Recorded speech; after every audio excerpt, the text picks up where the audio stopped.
Whitefield was established 26th of September 2003. That is absolutely 23 years ago. And what do? We work together to eradicate poverty through education and empowerment. Today, we have a meeting for businesses that your turnover is still under 100 million. You are just a micro business. Before you can become a small business, you'll be talking about hundreds of millions. But I want you to look at yourself with the possibility of making that hundreds of millions, maybe billions anytime soon. If you're still in the waiting room, they're going to admit you now, and we'll continue this. So today, I'm going to start, and this Bridge for Her is for this week.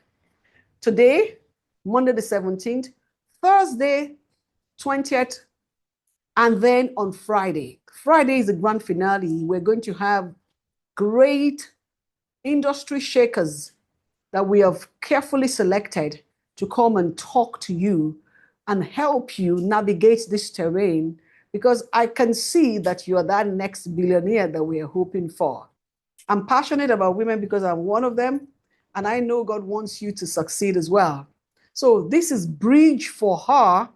And what am I talking about today? I want to teach you how to build your business so that you don't have to work in it, I'm going to be sharing some slides. If you have registered for this course, you're going to have the opportunity to have it. But if you're just hearing about it, someone told you, because in the last minute, we decided to open it to everyone.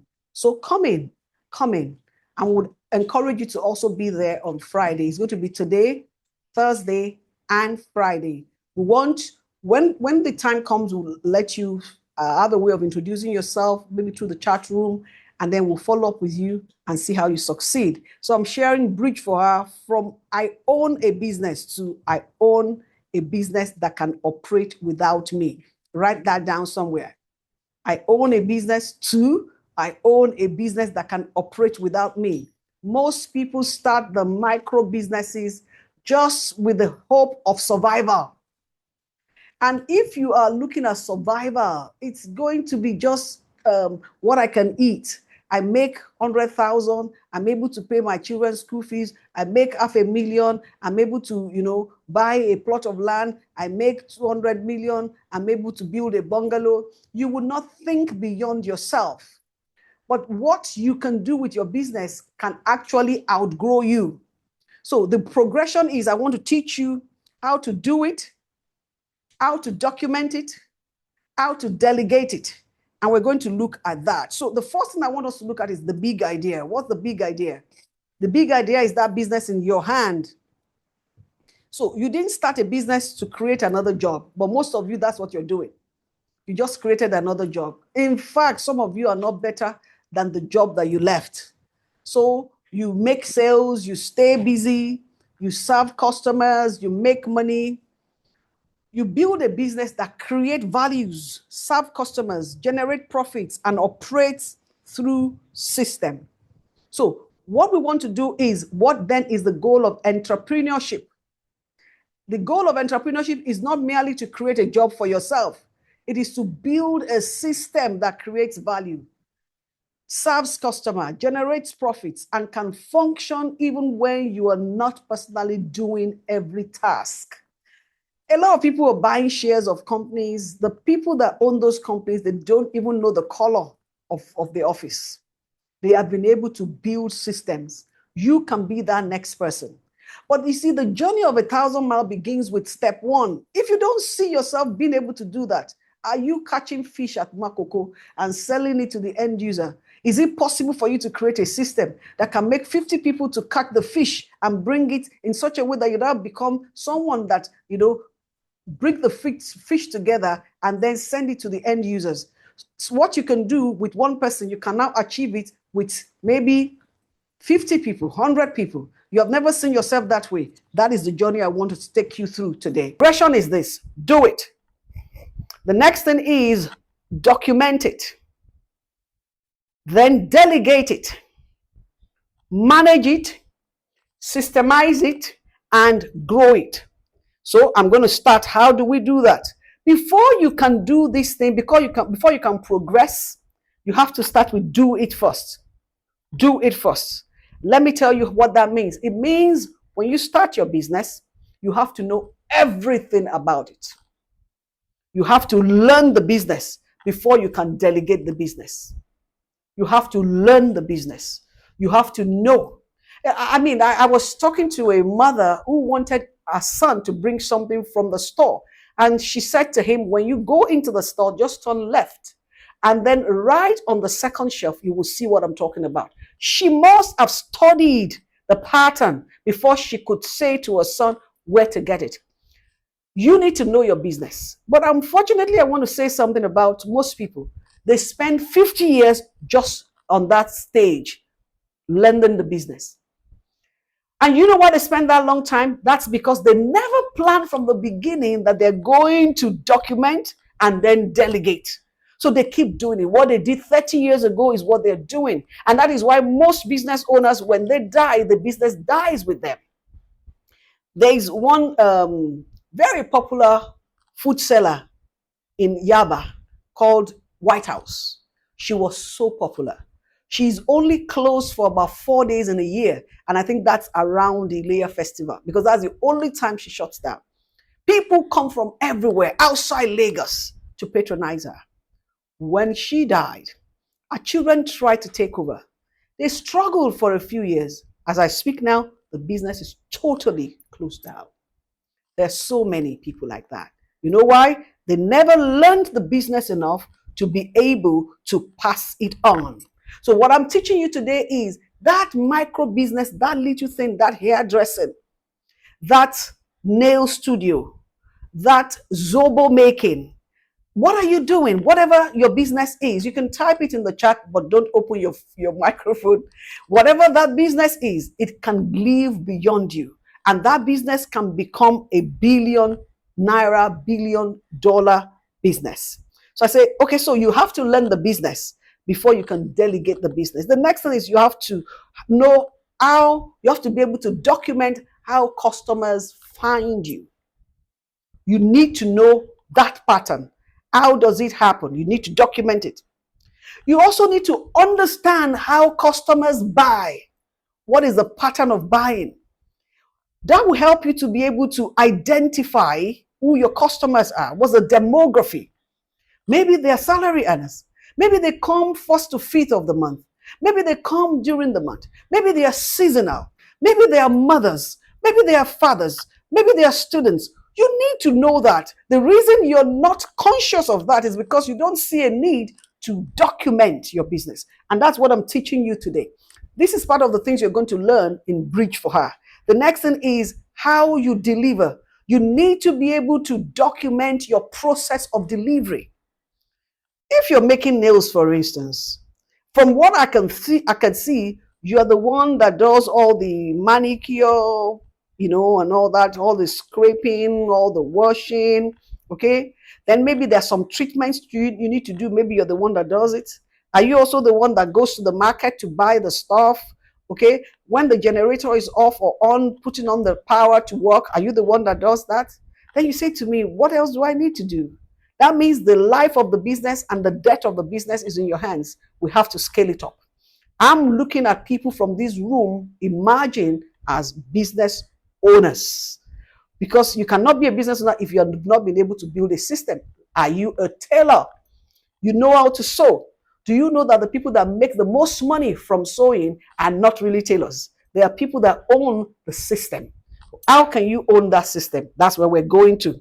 Then you also need to be able to document suppliers, costs, and problem, the bottlenecks in your supply. Are you into food business? What are the items you need for every meal? It can be up to 20, 16, salt, what was that, Maggi or whatever you put. I don't want to sell anybody's brand, seasonings, the curry, the thyme, and all that. What else do you put? This is the goat meat. Or what else do you put? Is it the pepper? Is it the habanero? Is it, what particular pepper? What about the onion? What's the quantity? Is there a possibility that you have documented your process enough that when a customer comes in, you can say in 17 minutes, food will be out? We're going to have that. Then what is the profit and the customer feedback? Can you document it? So the key lesson is this: you cannot effectively delegate what you have never understood. If you want to write it down, that is what I'm saying. You cannot effectively delegate what you have not understood. Most starters, most people starting out in business, they don't know.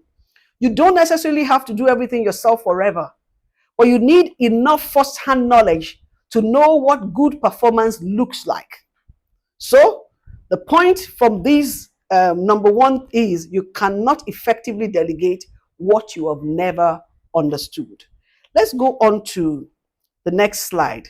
The next thing, when you understand, so the take home here is, because I'm going to be asking you some questions, so you better know, is that you need to know your business. The next thing is you need to standardize. You need to standardize. And this applies to all of us. Even I'm still working on these myself. Okay? You should stop saying I know how to do it. What I mean by standardization is, can I teach someone else to do it? Can I teach someone else to do it? This is where many micro businesses get stuck. The owner says, nobody can do it like me. They may be true initially, but if nobody can do it like you, you have not yet built a business. You have built dependency on yourself. If nobody can do it like you. Our prayer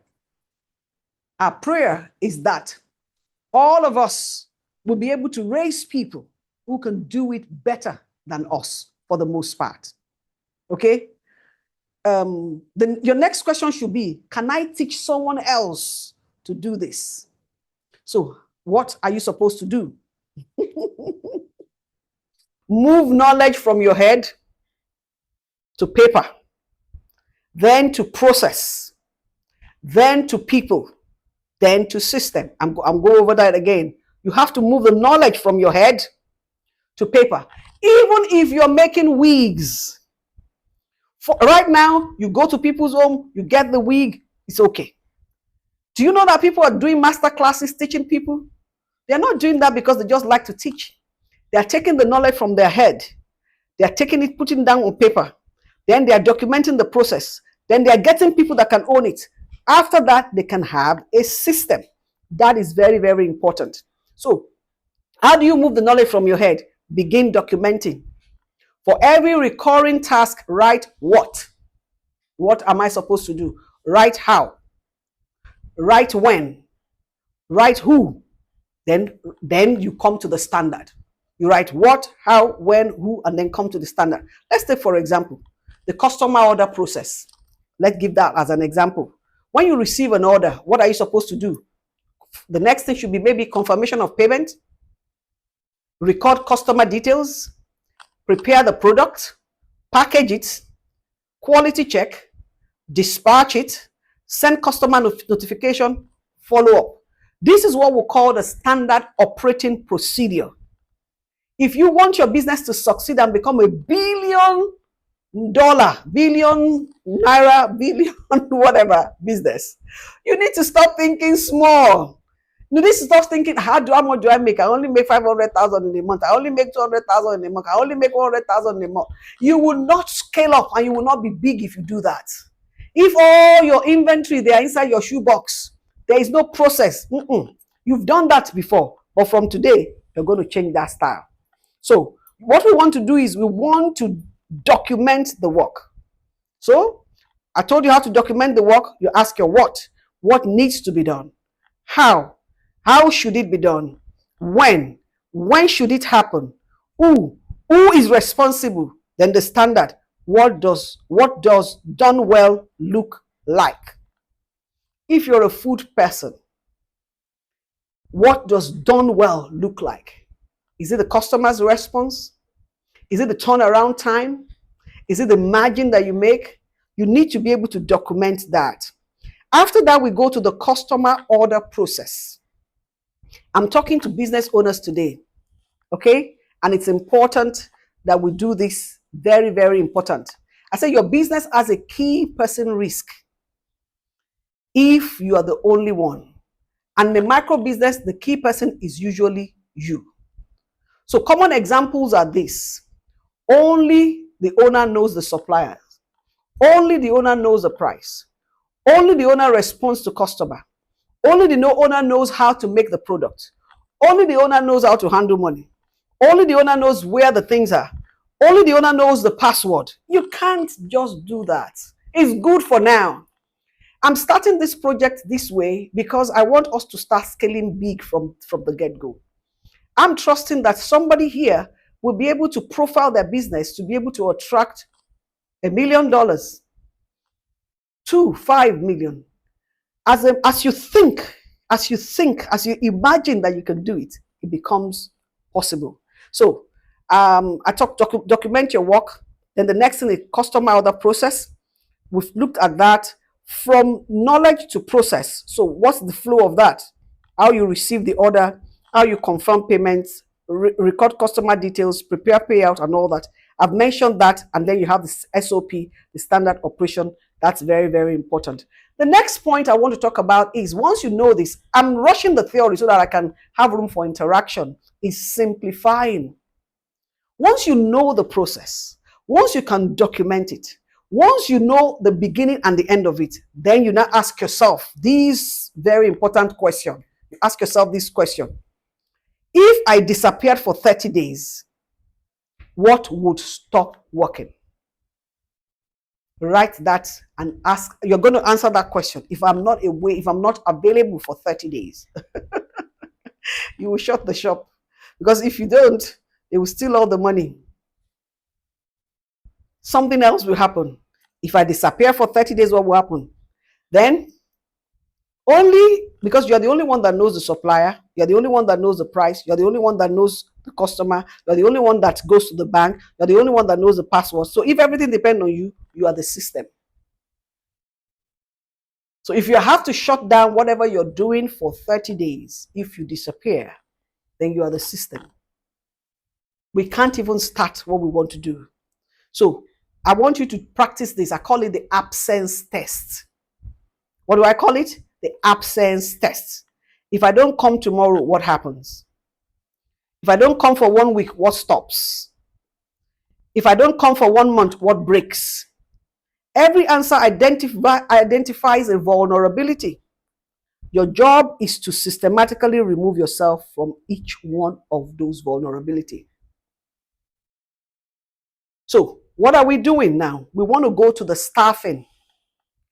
Staffing is very, very important. A lot of times, small businesses say they want to hire people that will help them. And that is a big problem. Don't hire people to help you. I say that again. Don't hire people to help you. This is that there is an important distinction. Don't ask, who can I hire to help me? Ask, what function am I currently performing that someone else can perform? It's different. You don't want someone to help you. You want to carry something on your head and you need someone to help you lift it up. No, that's not what you're doing. You want someone that can currently perform the same thing that you're doing. So your first hire should not necessarily be your friend, sibling, spouse, or someone who is simply available. Your first hire should be someone that can remove a bottleneck. Am I teaching you something? So what is the first thing you need to know? What is low? What is something that has low value but high time task? Low value, high time task. That is why a lot of homes have house helps. Because women find out that what they are doing has very limited return and is a high time task. So what do? They get helps. They get support structure. They get people who can clean the house, wash the plates, wash the clothes, because those are not dangerous. The more dangerous thing is who is giving your child the right nourishment. You may need to own that space while you abdicate or while you delegate all the others. The washing of plates, the washing of clothes, even procurement to someone else, just to ensure that the right thing for that 2 months old or that 10 months old. The same thing when your business is in that toddler stage. What can you give to someone to handle, not to help you do? The low value thing that has high time task. So if you spend 4 hours every day replying messages. So a lot of people are selling now on Instagram. And then they will slide to your DM. If you have to keep answering those DM, so what do you need to do? Do you need to tell them to go to a dedicated WhatsApp line that you have recruited someone who answers all the messages? But for you to be able to do that, you must know exactly like 15 questions they can ask about the business.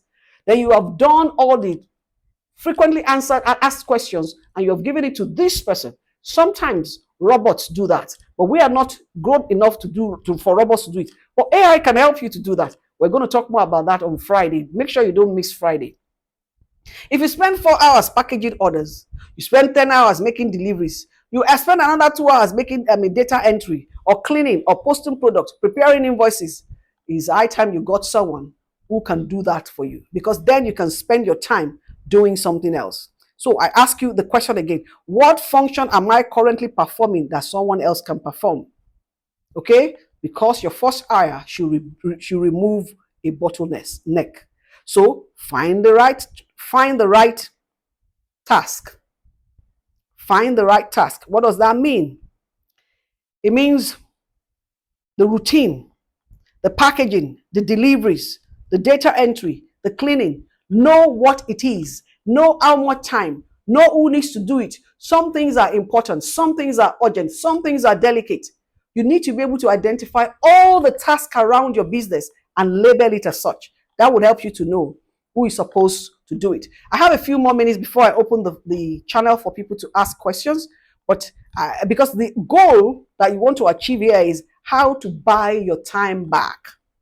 This is where I would introduce a powerful concept. You don't just hire people, you buy back your time. So I said, suppose you spend 30 hours a week doing operational tasks. A staff member takes 20 of those hours.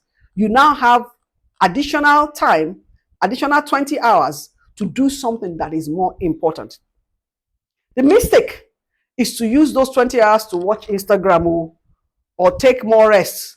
No, do not allow low value tasks interfere with the employer's work.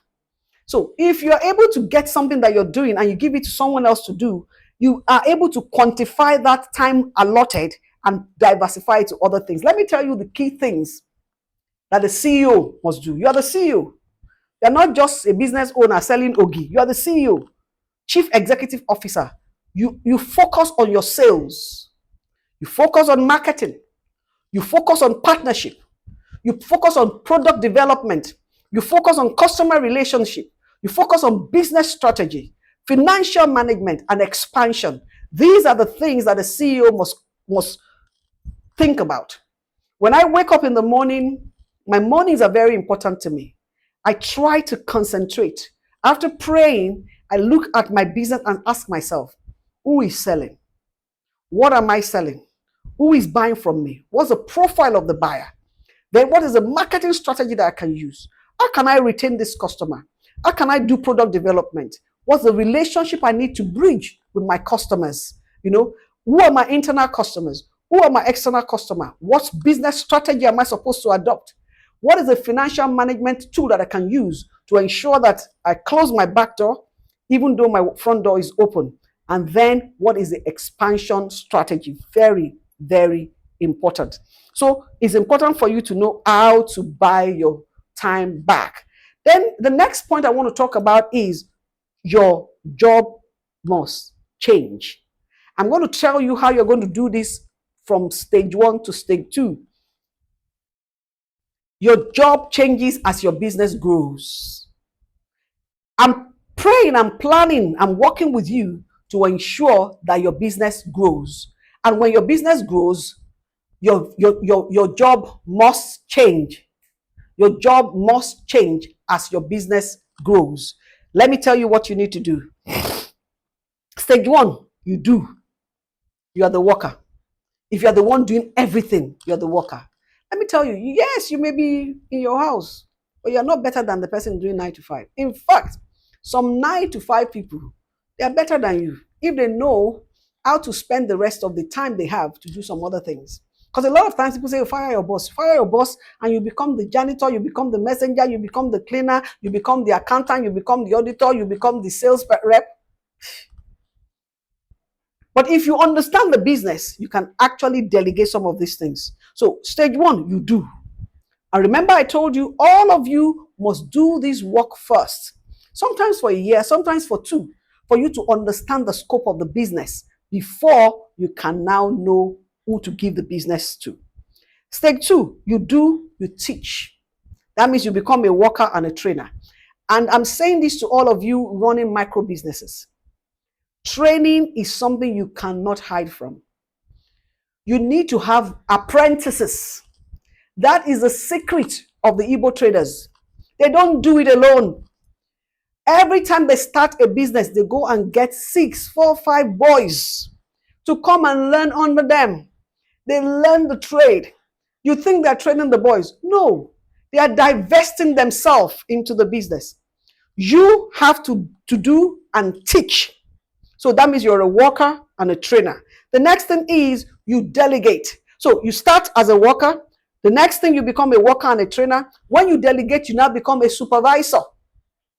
So worker, trainer, then supervisor. After supervisor, you now begin to manage people and process. You become a manager. So let's go over it again. You're a worker. You're a worker and a trainer. Then the next, you become a supervisor. And then number 4, you become a manager. After a manager, you become a business owner, because now you begin to manage systems. Everyone that wants to scale up, everyone that wants to succeed must be able to replicate themselves. And how do you replicate yourself? You replicate the process in other people. So you can have up to 20 people, 30 people that can do the same thing. That means if your income is 1 million, 20 people doing it, even they may not be able to function at your level of capacity, can bring in average of say 500-600 times 20, that is 12 million, plus your own 1 million, that makes 13. So instead of being a 1 million person, you have become a 13 million person, maybe per day or per week. You can get there. And then the next thing is you become a leader of leaders, because you now build leaders. So your job changes as you progress. I want you to see the big picture. This is where I'm leading you to by this Friday. So the next thing is this. There's a danger. Most times when micro businesses want to scale up, they scale up their work as well. They don't grow your workload. Okay? If you make 500 sales, okay, and you're exhausted, and then when you make 1 million, you are overwhelmed. When you make 3 million, you cannot cope. That means you have not learned how to develop a system. When we start talking one-on-one, we'll look at that. It is not sustainable growth. Sustainable growth is the energy, the time, the effort you put in at 500 is almost the same as what you put in when you're making 5 million. Then that is a sustainable growth. That is what I want to teach you. And that's what I hope that you will learn by the end of this Friday. So the real growth equation is this. You build your capacity as you grow. More revenue plus more capacity plus more system. That is, more customers equals more work for you. That is bad. If every new customer creates more work for the owner, you are building a bigger job. And that's not what we want to do. We want you to increase your customer base. We want you to increase your capacity enough to accommodate it, such that you don't have to lose a sleep just because your customer is growing. A lot of times people say, oh, it's good problem. Yeah, initial stage, yes. But if you want to succeed, you cannot continue to do the way you are.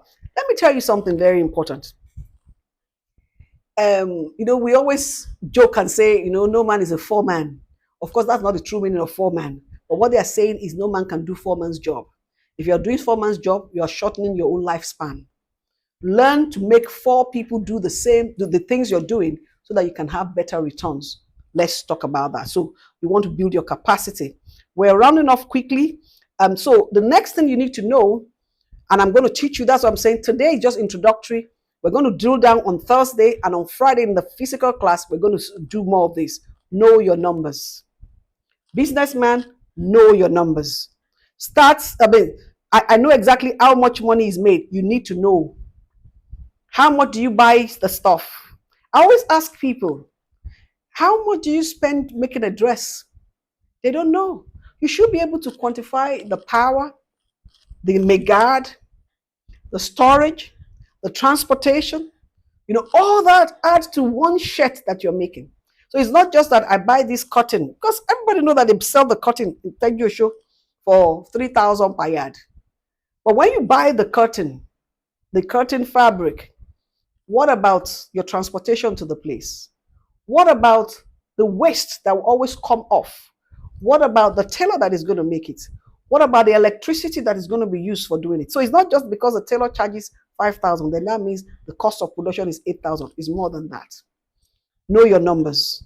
Cost of goods and services, gross profit, operating expenses, net profit, cash flow. We're going to talk about that extensively on Friday because when maths is involved, people are like, I don't understand it. You need to know it. Because also the tax man is coming. Micro businesses now are going to be taxed by government. How can you escape this? We will teach you how to come in and understand your numbers so that you can declare, you don't have to evade tax, but you can cleverly avoid it without breaking the law. So know what makes you money. That's also very important. There's something called the loss leader.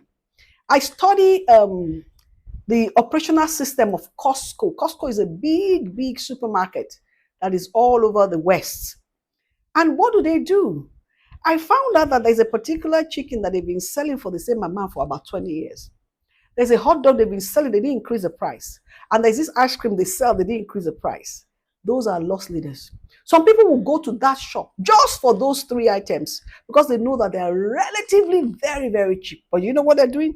They never go back without buying some other things. That's number 1. 2, you cannot enter that place without, if you have not registered. So you have to be a member. So they make their money on the membership more than even on the items. But you don't know. Say, I've registered. And then every now and then you go for the ice cream, you go for the hot dog, you go for the chicken. You don't even know what you're doing, but they know. So as a business owner, do you know what you're doing? What is my most profitable product? You need to know that. What is my most profitable service? What consumes the most time? What generates the least profit? What should I stop, improve, or increase? Activity is not the same as profitability. You may like making a particular thing, but it may not fetch you as much money. You're not in business just for liking. If you want to like, then just start a social enterprise.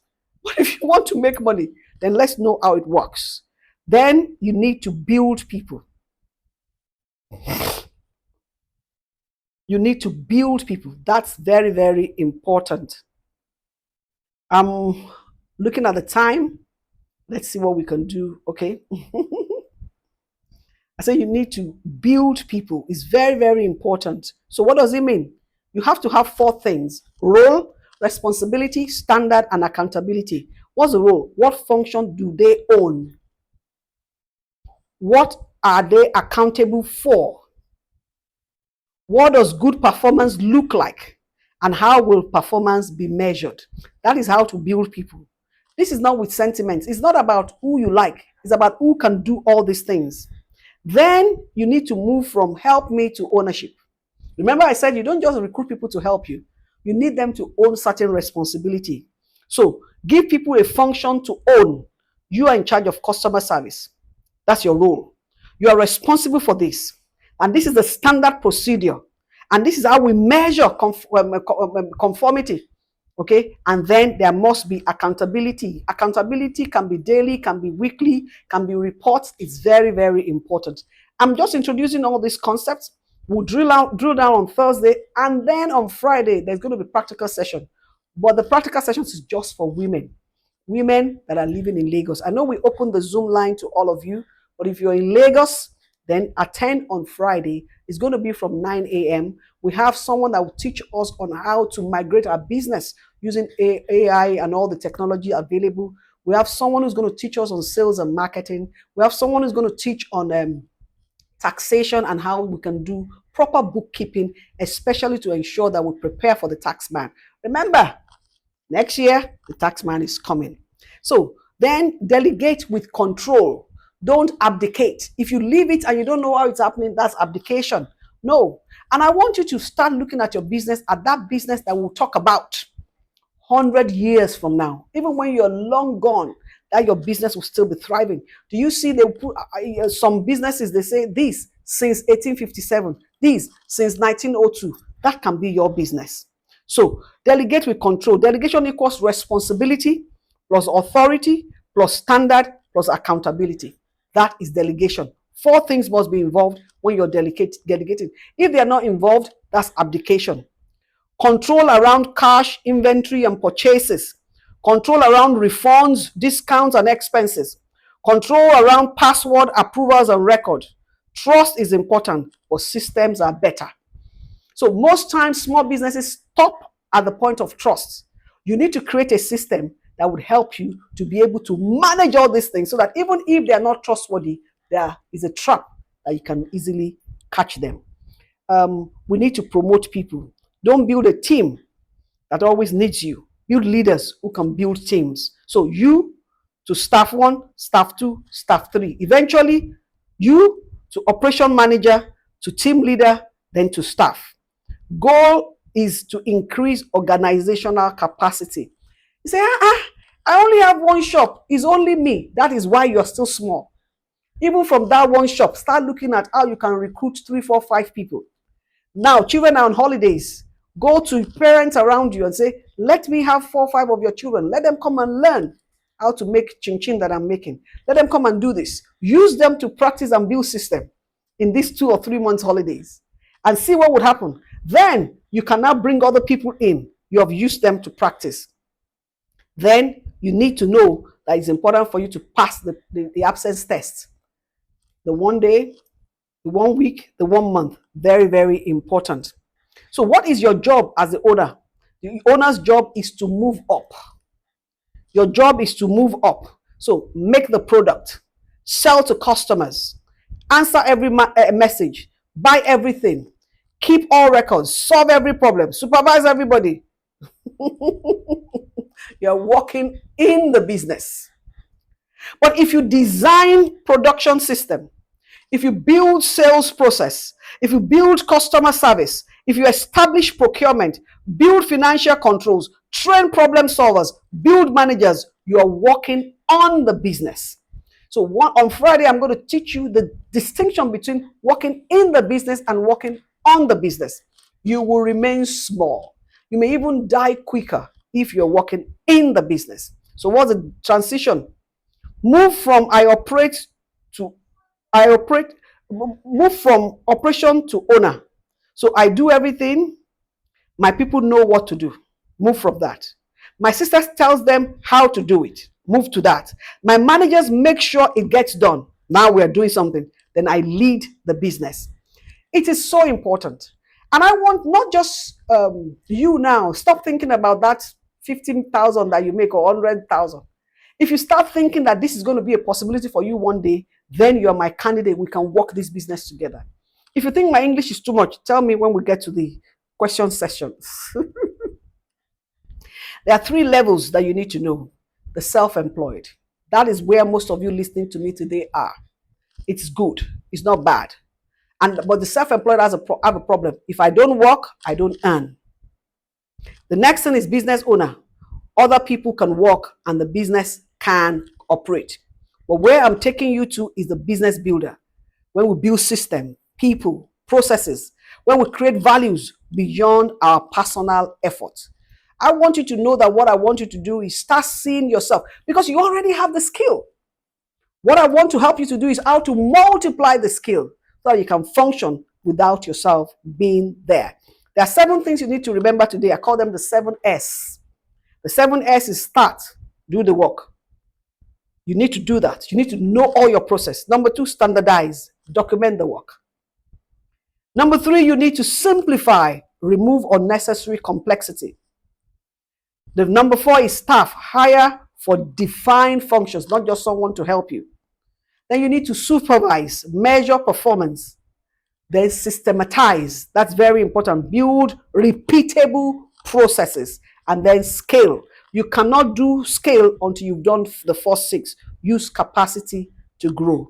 This is a lot of theory. So what's the bridge? What's the bridge here? The bridge is do it, document it, delegate it, manage it, systematize it, and grow it.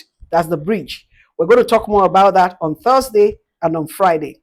So the goal is not to eliminate your work. The goal is to eliminate your dependence on doing everything. So I want to give you a quick question now. You can go to the chat room if you're on Zoom. If you're on YouTube, just write this down and you can send it. If you know the Whitefield Foundation WhatsApp number, you can send it to us. The question is, list everything you personally do now in your business. Write it down. Everything you personally do. Now, after writing that down, what do you want to keep? The thing that only you should do, like be the one to sign the signature to get money from the bank. Maybe you're the one that does the bank app or something. Maybe. Or if you have built a system, a financial system whereby if money goes up to a threshold, the bank alerts you, there can be something. We can talk about that. I don't want to preempt myself. So keep, then document. Someone else could learn this. Document that. Then delegate. Someone else should do this. Write that down. Then systematize. This should happen through a process. Write that down. Then eliminate. This should not be done at all. I want you to write that. We're going to work on that on Thursday and on Friday. And I then, for your next hire, when you're going to what's the bottleneck? I don't want to talk more about that. I want to take you to the last challenge because I want to stop so that we can, I didn't plan to do more than 40 minutes. If you disappear for that 30 days, would your business stop? Would your business struggle? Would your business survive? Would your business operate? Your answer tells you what you need to build next. So we're going to look at how you're going to do that. And then the closing statement I want to have is don't build a business that needs you more as it grows. How can you avoid that? That's the question I'm going to help you answer in our next class on Thursday. I'm going to open the chat room now, and I want us to look at what have you learned today? And then that will be also an opportunity for you to introduce yourself, who you are. But don't open your phone lines. Don't open your microphones. We just want to get to know you more.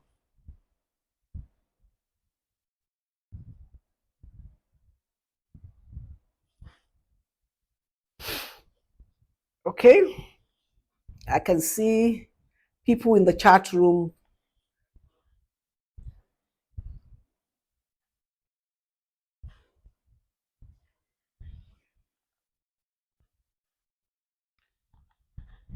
Okay.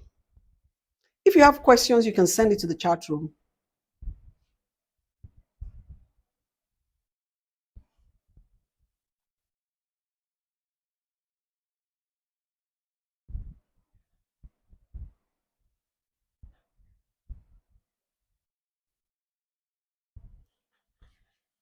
Yes.